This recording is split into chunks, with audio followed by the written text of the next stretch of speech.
Long ago there lived a young man named Joseph, the beloved favorite son of his father Jacob. Jacob loved Joseph more than all his sons, and gave him a beautiful coat of many colors. Joseph wore his bright new coat with great pride and joy. But his older brothers grew jealous, for their father loved Joseph more than them.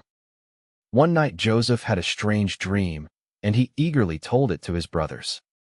"I saw our sheaves of grain," he said, "and all of yours bowed down to mine." The brothers scowled and said, "Will you really reign and rule over us?" Then Joseph dreamed again. The sun, moon, and 11 stars all bowed down to him. Even his father wondered at this, but the brothers hated Joseph all the more. One day Jacob sent Joseph to check on his brothers in the distant fields. Joseph traveled far across the land, wearing his colorful coat, searching for them. When the brothers saw him coming from far off, they began to plot against him. "Here comes the dreamer," they sneered. "Come, let us be rid of him." They seized Joseph, stripped off his coat, and threw him into a deep, dry pit. As they sat down to eat, a caravan of traders appeared on the road. "Let us sell him instead," said one brother, "rather than harm our own blood." So they sold Joseph to the traders for 20 pieces of silver. And Joseph was carried far away to Egypt, away from his home and family. The brothers dipped his coat in blood and brought it to their grieving father. Jacob wept bitterly, believing his beloved son Joseph was gone forever. In Egypt, Joseph was sold to Potiphar, a captain of Pharaoh's guard. Joseph served faithfully, and God blessed everything that he did. Potiphar trusted Joseph so much that he put him in charge of his whole household. But Potiphar's wife falsely accused Joseph of a crime he did not commit. Though completely innocent, Joseph was thrown into Pharaoh's prison.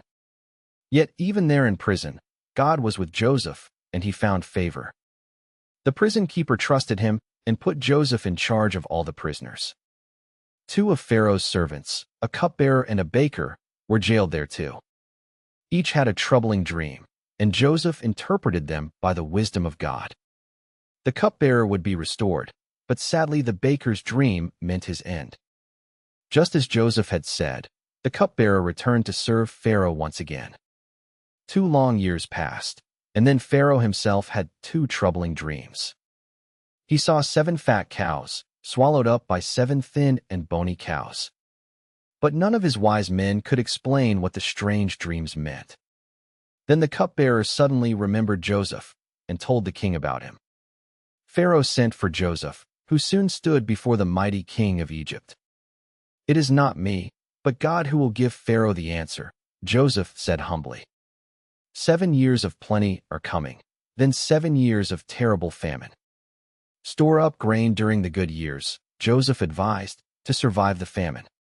Pharaoh was amazed, and placed Joseph in charge of all the land of Egypt. For 7 years Joseph gathered grain until the storehouses overflowed.